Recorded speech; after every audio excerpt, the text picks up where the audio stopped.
And I'm not 100% sure if you broke the news this morning about the NCAA trying to make vast adjustments to their name, image, and likeness real quickly, but I did read it from you first. Can you explain on what's going on? And is this strictly because they know that they're in competition with the G League now for top recruits?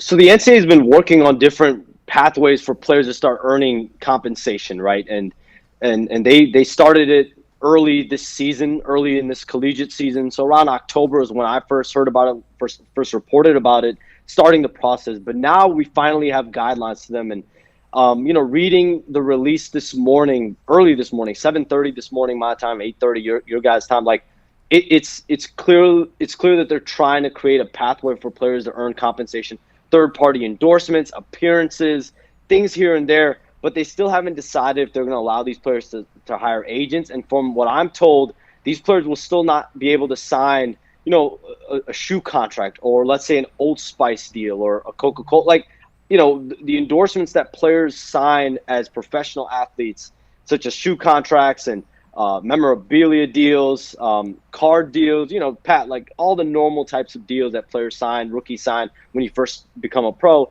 Those are still not going to be allowed as far as I understand. So it's still vague, as the NCAA does. It's a vague process as far as what they will allow and won't allow.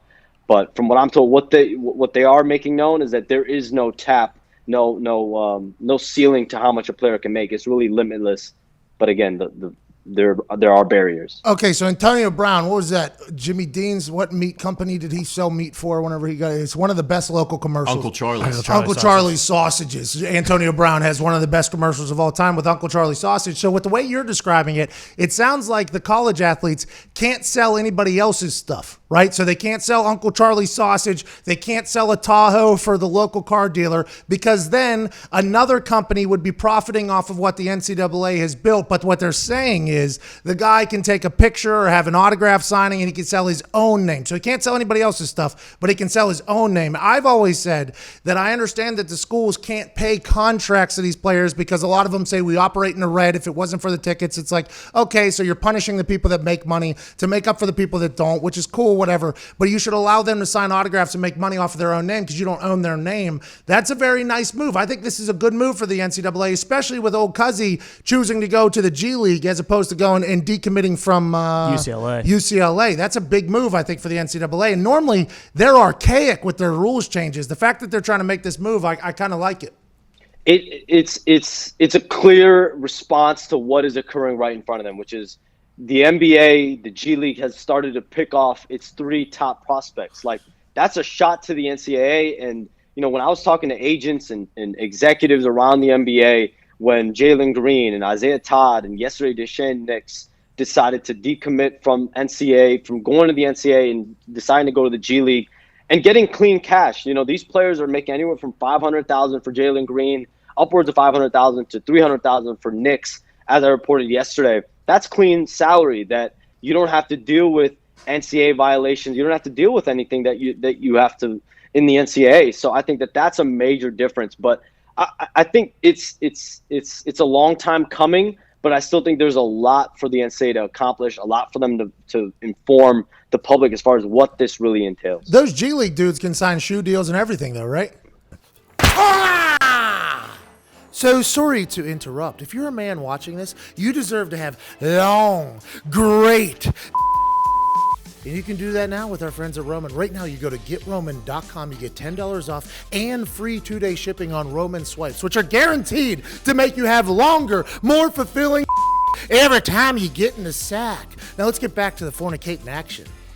Everything, whatever they want. And that's the one discrepancy with the NCAA still. I think a lot of people looked at third-party endorsements and saw, okay, they could do shoe deals or, other company deals. But from what I'm told this morning, you still can't. You're still barred from doing that. So is it local third-party endorsements? Is it your local, restaurant? Is it your local, car distribution center? Like, it's still vague as far as what third-party for the NCAA means. Hey, car distribution center is one of my favorite ways to describe a car dealership. It's early, Pat. It's early. I appreciate you for joining us. So let's talk about I just had an incredible thought there. Okay, yeah.